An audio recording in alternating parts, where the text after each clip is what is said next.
রিয়া মামনি, এবারে খেলা বন্ধ করো আর পড়তে বসো। ধাক্কা লেগে কিছু ভেঙে যেতে পারে।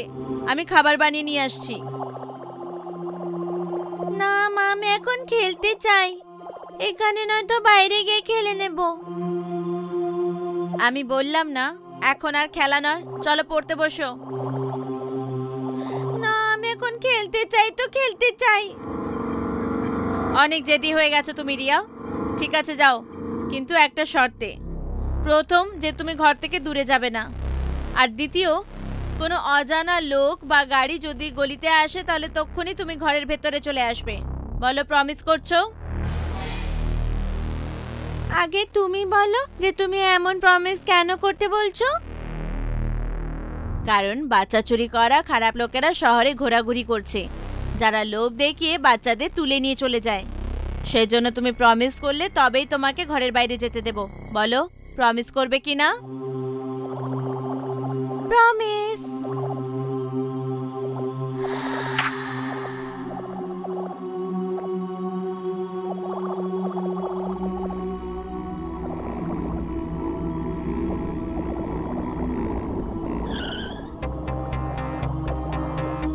কালো ভ্যান? কালো ভ্যান তো আমাদের এলাকায় কারুর নেই। মানে এটা কোনো অজানা লোকের গাড়ি। মা বলেছিল যদি কোনো অজানা লোক বা গাড়ি গলিতে আসে তখন ঘরে ফিরে চলে আসবে। কিন্তু যদি আমি এক্ষুনি ঘরে চলে যাই তাহলে খেলবো কখন? মা নিশ্চয়ই বাচ্চা তুলে নিয়ে যাওয়ার মিথ্যে গল্প শুনিয়েছিল হবে, যাতে আমি ভয় পেয়ে ভেতরে চলে যাই। বাদ দে সব, হবে কেউ?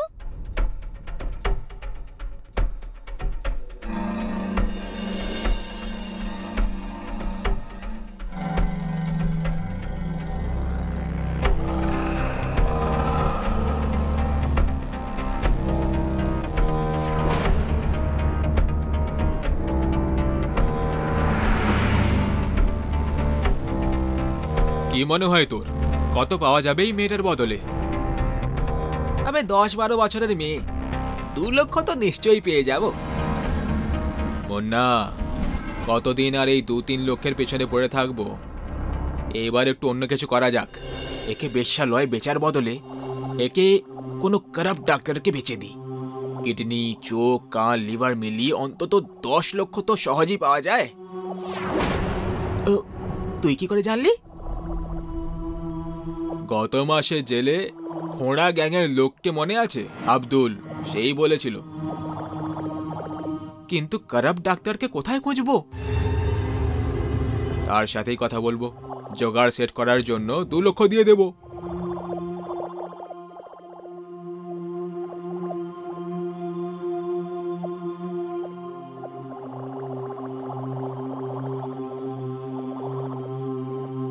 রিয়া, এসে গেলে হাত মুখ ধুয়ে নাও, খাবার তৈরি হয়ে গেছে। এই মেয়েটাও না পড়াশোনায় একটু মন নেই, সব সময় খেলা আর খেলা।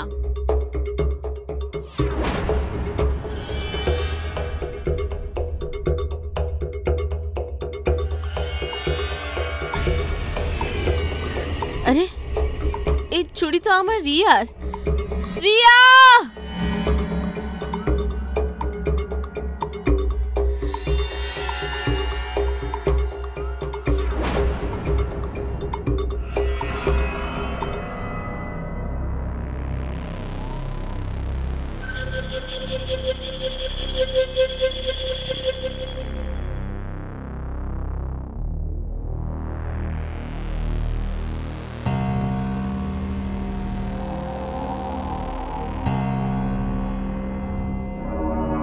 গাড়ি থামা, পেটটা হালকা করতে হবে। ঠিক সময় থামালেই তুই। আমারও প্রেশার লাগছে ভাই। এর হাত পা বেঁধে দিই? না থাক, 2-3 ঘন্টার আগে জ্ঞান ফিরবে না।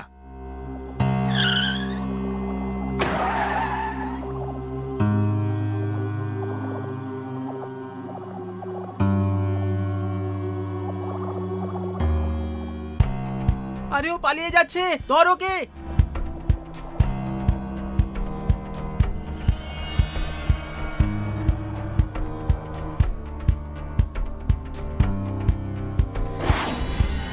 ও কোথায় গেল? শালা, আমি আগেই বলেছিলাম মেয়েটার হাত পা বেঁধে দে। আরে তুই বেঁধে দিতিস, জিজ্ঞেস করলি কেন? আওয়াজ করলে ওরা জানতে পেরে যাবে। মনে হয় আমাদের বুদ্ধু বানিয়ে গেল বাচ্চাটা। যে ক্ষতিটা হলো সেটার এখন কি করব? দেখ, এ নয় তো অন্য কোনো বাচ্চাকে তো পেয়েই যাব। মা বাবার কথা এড়িয়ে দিয়ে খালি জায়গায় যারা খেলতে আসে, যাদের আমাদের মতো অজানা কিডন্যাপারদের কাছে আসতে কোনো সমস্যা থাকে না। আরে গ্রামের লোকেরা জমিতে বোতল নিয়ে আসছে হবে, আমাদের দেখে ফেললে মুশকিল হয়ে যাবে। চল এখান থেকে।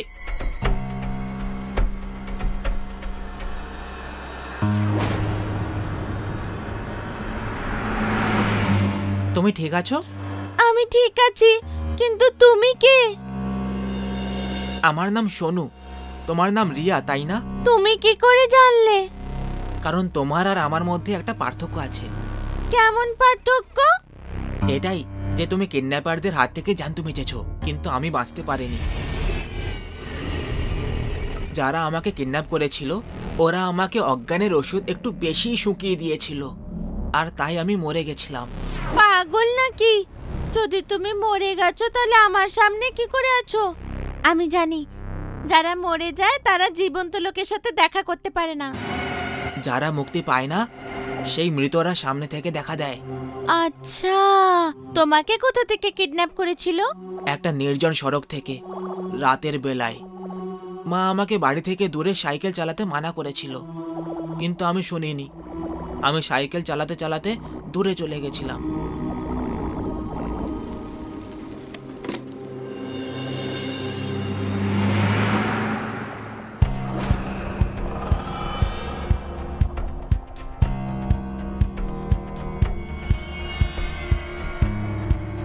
ভাই, বাচ্চা তো নিঃশ্বাসই নিচ্ছে না, এ তো মরে গেছে। শালা, তুই এইবারে অজ্ঞানের ওষুধ বেশি মিশিয়ে দিয়েছিলে হবে। এই মাসে 3 বার তুই একই ভুল করেছিস। এভাবেই চলতে থাকলে আমাদের ব্যবসা বন্ধ হয়ে যাবে একদিন। ফেলে দে ওকে বাইরে, আর সাইকেলটাও ফেলে দে।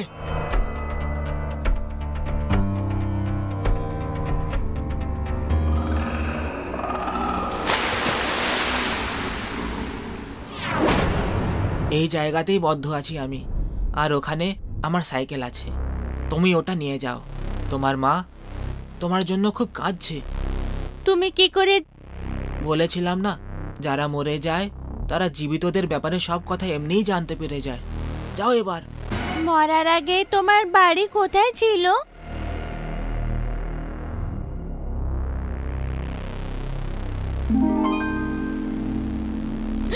কোথায় চলে গেল আমার মেয়ে?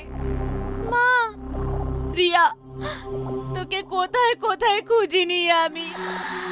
সরি মা, এখন থেকে আমি তোমার সব কথা শুনবো আর তোমার শিক্ষা মেনে চলবো। ঠিক আছে রিয়া, ঠিক আছে, কিন্তু তুই কোথায় চলে গেছিলি? আমাকে কিডন্যাপ করে নিয়েছিল মা, কিন্তু সোনু আমাকে বাঁচিয়ে নিয়েছে। সোনু কে রিয়া? আপনি কে? আন্টি, আমি জানি সোনু কোথায় আছে।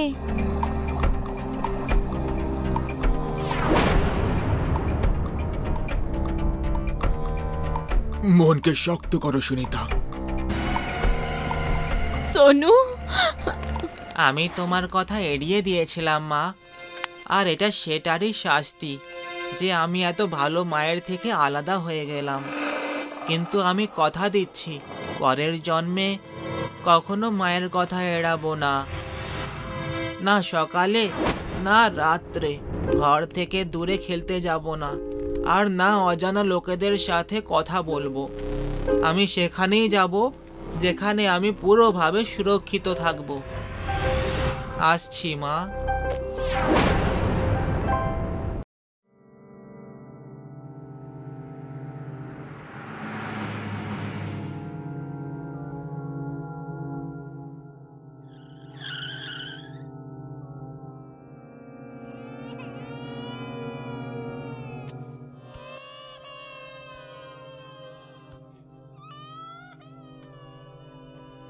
এই কান্নার আওয়াজটা কিসের? আমি দেখছি।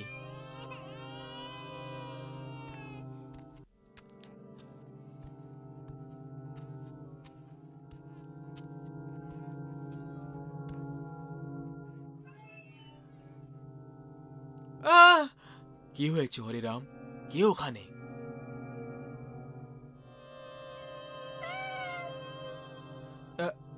না দাদা, এখানে কেউই নেই।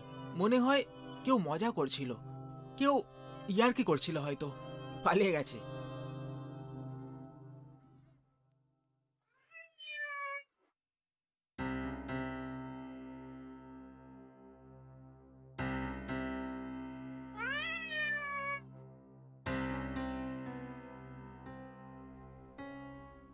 ক্ষমা করবেন আমার নতুন নতুন বধূ, আমার আসতে একটু দেরি হয়ে গেল। কিন্তু এই রাতটা এমন যে যত বেশি দেরি হয়ে যাক না কেন, থাকে যৌবনই। আর এই যৌবনের চাঁদের আলো সবসময় আলোকিত হয়ে থাকে। সেই চন্দ্রমার জন্য আমি তোমার এই চাঁদের মতো চেহারাটাকে, এই ঘরটাকে দেখাতে চলেছি।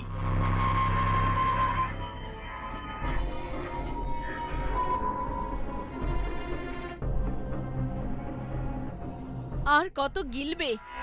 অনেক হয়েছে আজকে, চলো গিয়ে এবার শুয়ে পড়ো। আরে এত তাড়াতাড়ি কি করে শুয়ে পড়ি? আজ আমাদের ভাইজির বিয়ে হয়েছে। বিয়ের খুশিতে আজকে যদি না গেলি তাহলে কবে গিলবো? আমি তো বলছি আমার গিন্নি, তুমিও একটা দুটো গিলে নাও। বাহ বাহ, নিজে তো ডুবে যাচ্ছ আর আমাকেও নিয়ে ডুবতে চাইছো? আরে গিন্নি, এতে ডুবতে নয়, এতে সাঁতার কাটতে হবে আমার ফুলকুমারী। একবার খেয়ে তো দেখ। ভাগাড়ে যাও, তোমার এই মদ আর তুমি। আমি গেলাম শুতে।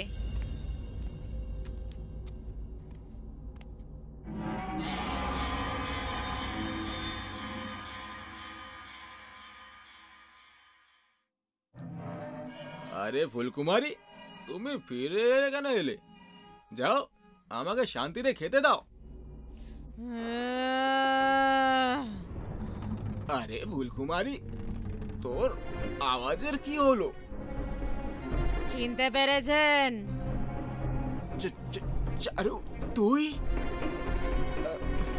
আপনি আমাকে চিনতে পেরেছেন? আমি তো ভেবেছিলাম আপনি আমাকে চিনতেই পারবেন না।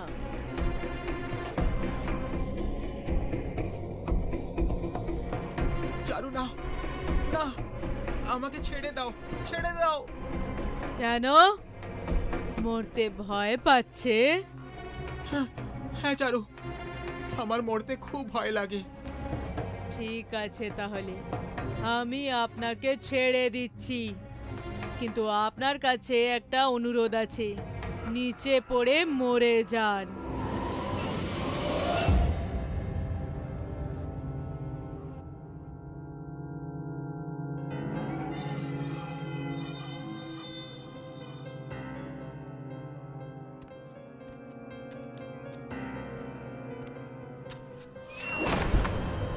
কে কে ওখানে? আরে অঞ্জলি, তুমি তুমি এখানে কি করছো? কিছু চাই নাকি? আপনার প্রাণ চাই। কি চাই? কি চাই? আপনার প্রাণ। চারু, তুই তুই এখানে কি করছিস? হ্যাঁ আমি। তুই এটা কি করছিস চারু? আমি তোর কি ক্ষতি করেছি? ছেড়ে দে আমায়, ছেড়ে দে না, ছেড়ে দে। বাঁচাও, বাঁচাও, কেউ আছে? চেঁচাও, চিৎকার করো, কিন্তু কোনো লাভ নেই, কারণ যতক্ষণ আমি চাইবো না আপনার আওয়াজ এখানে কেউ শুনতে পারবে না।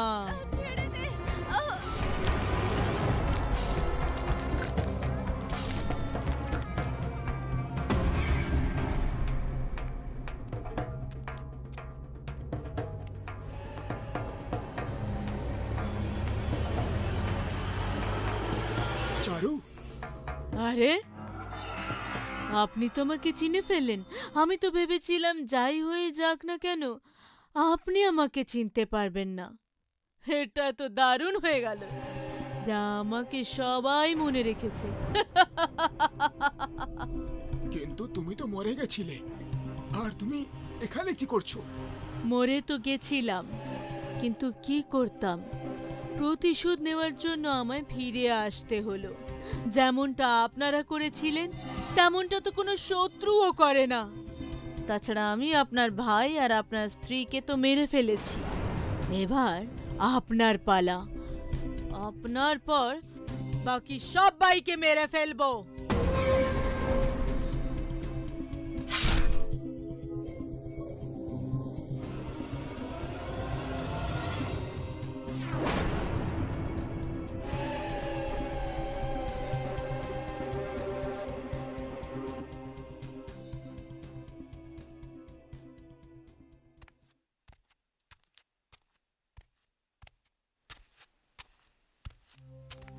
আরে খোকা, বাথরুম পরে যাবি, আগে আমার কথা শোন। কি হয়েছে মা? তুমি কাঁদছো কেন? তুই আগে এদিকে তো আয় খোকা, অনেক বড় একটা অনর্থ হয়ে গেছে। কেমন অনর্থ মা? যে অঞ্জলির সাথে তোর বিয়ে হয়েছে, ওর ওপরে চারুর আত্মা কবজা করে নিয়েছে। এটা কি বলছো মা? পাগল হয়ে গেছো নাকি? এটা কি করে হতে পারে? সত্যি বলছি রে খোকা, আমি নিজের চোখে দেখেছি। ও তোর বাবা আর তোর কাকা কাকিকেও মেরে ফেলেছে খোকা। ও আমাদের দুজনকেও মেরে ফেলবে। তোর তোর বিশ্বাস হচ্ছে না তাই না? চল চল গিয়ে রান্নাঘরে দেখে নে। এই দেখ দেখ কত নির্দয়ভাবে মেরেছে ও তোর বাবাকে। হ্যাঁ খোকা, আমি সত্যি বলছি, তোর কাকার লাশ বাইরে পড়ে আছে, কাকির তার ঘরে।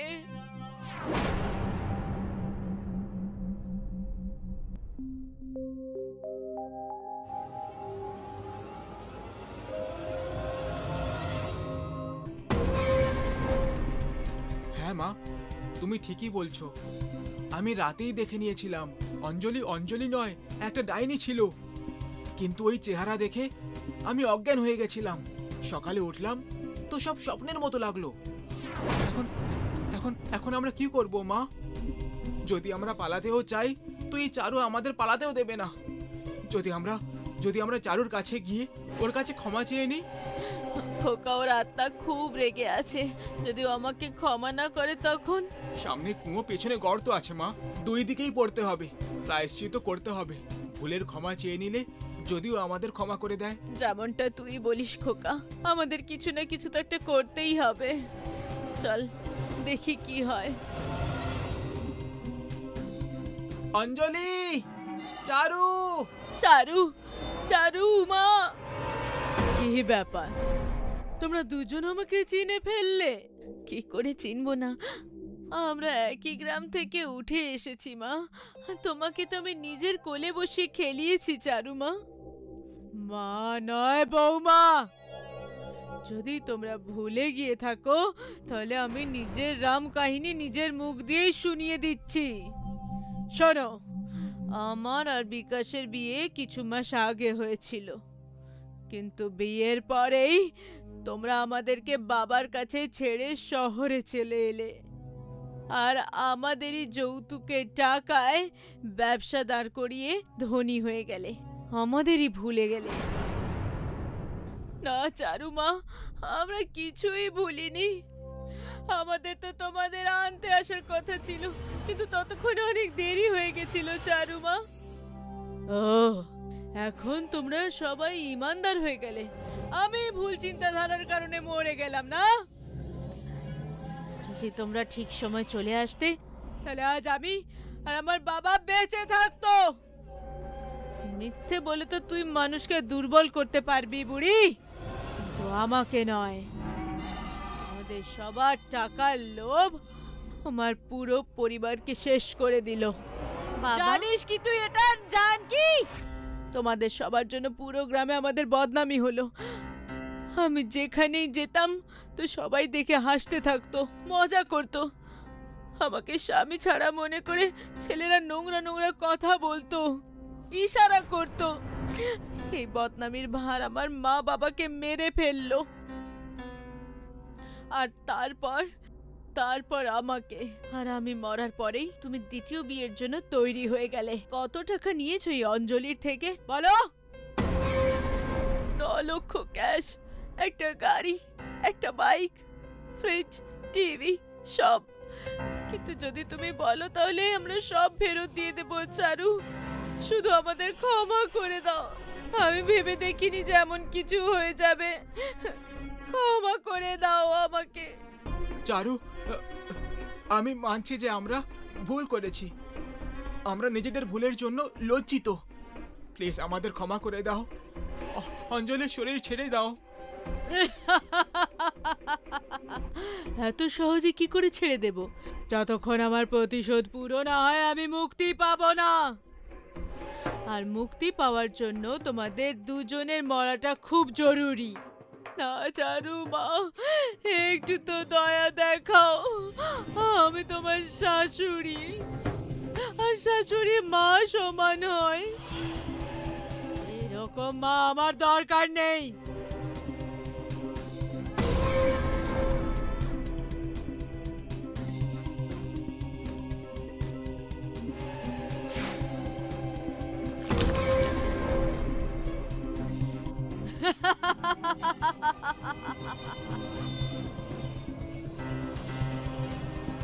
আমি জানি যখন তোমার জ্ঞান ফিরবে তখন তোমার সামনে হাজার হাজার প্রশ্ন থাকবে।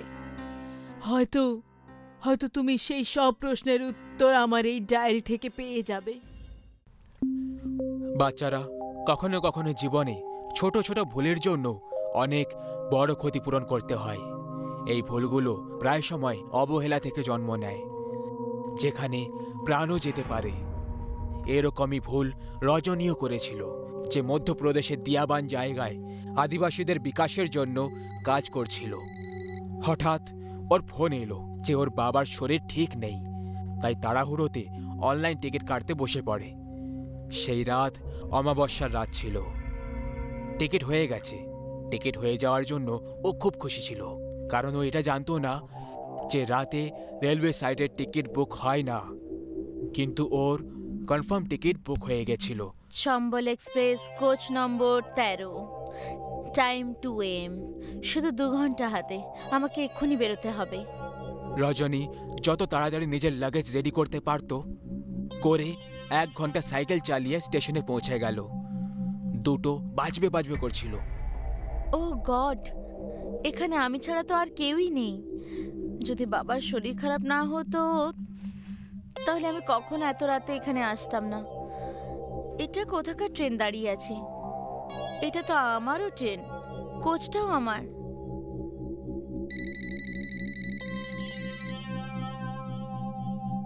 হ্যাঁ মা, ট্রেন পেয়ে গেছি। বাবা কেমন আছে? গ্রেট। হ্যাঁ, আমি 12টা 1টার সময় পৌঁছে যাব। রাখছি মা, ট্রেনে উঠছি। ওয়াও, সিটের নম্বরও 13। কারোর জন্য লাকি, কারোর জন্য আনলাকি। গড নোস আমার জন্য কি হবে।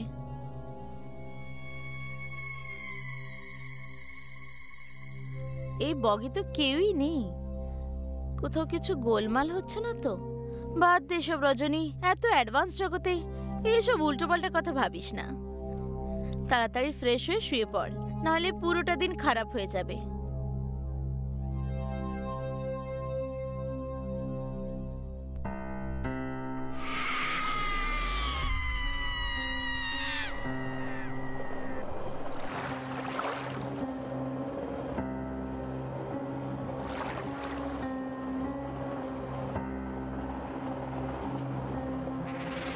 আপনি কে? আমার নাম রজনী। আই এম সরি, রজনী আমার নাম। আর এই সিটটাও আমার। কারোর জন্য লাকি, কারোর জন্য আনলাকি। এই সিট নম্বর 13 আমার। আর আমার বাবার শরীর খুব খারাপ। আমি ওনাকে দেখার জন্যই আমার বাড়ি দিল্লিতে যাচ্ছি।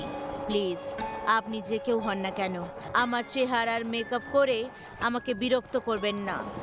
আমি আগে থেকে অনেক চিন্তায় আর ভয় পেয়ে আছি। এসব কি কথা বলছো? আমার বাবার শরীর খারাপ আর আমি যাচ্ছি দিল্লি।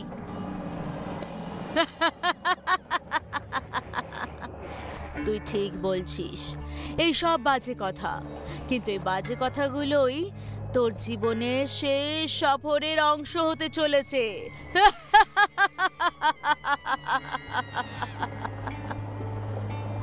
তুমি তুমি কে? আমি এটা।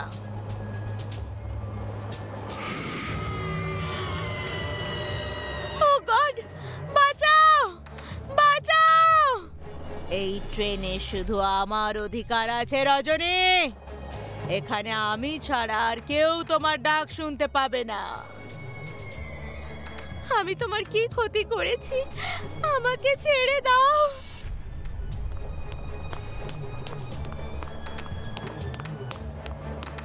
ক্ষতি তো আমিও কখনো কারোর করিনি, কিন্তু এই বগিতে যখন আগুন লেগেছিল তখন আমার সাহায্য করার জন্য কেউ আসেনি।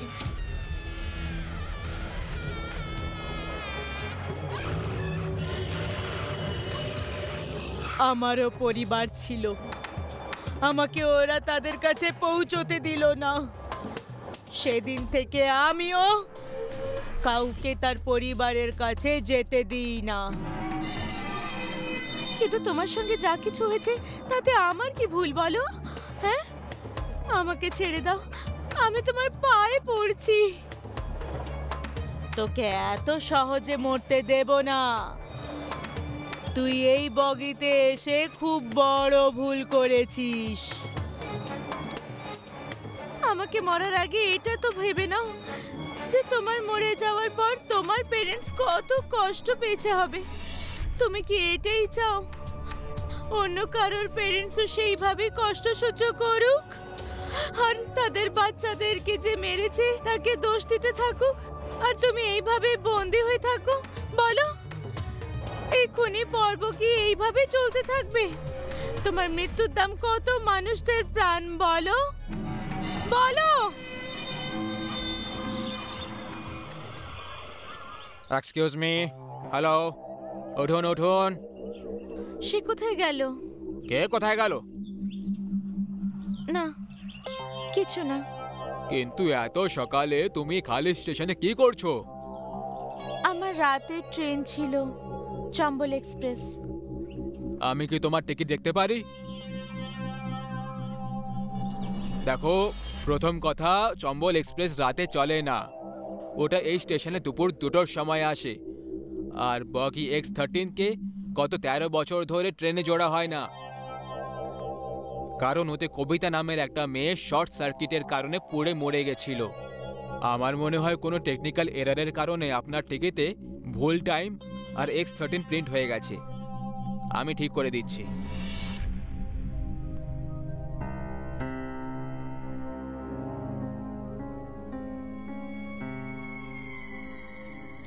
আমার মরে যাওয়া বিবেককে জাগানোর জন্য তোমাকে অনেক ধন্যবাদ। এখন কারোর ফ্যামিলি মেম্বার X13-এ চড়ে মরবে না। আমার পেরেন্টসও দিল্লিতে থাকে, করলবাগ 12/26-এ। প্লিজ তাদের কাছে গিয়ে একবার বলে দিও যে তাদের মেয়ে তাদেরকে খুব ভালোবাসতো। তাদের কবিতা। রজনী চিন্তায় অবহেলার সাথে টিকিট অবশ্যই বুক করে ফেলেছিল, কিন্তু ভাগ্যক্রমে আজ ও বেঁচে আছে। আর ওর কারণে আরও অনেক লোক মরতে মরতে বেঁচে গেছে, কিন্তু প্রত্যেকজনের ভাগ্য রজনীর মতো ভালো হয় না।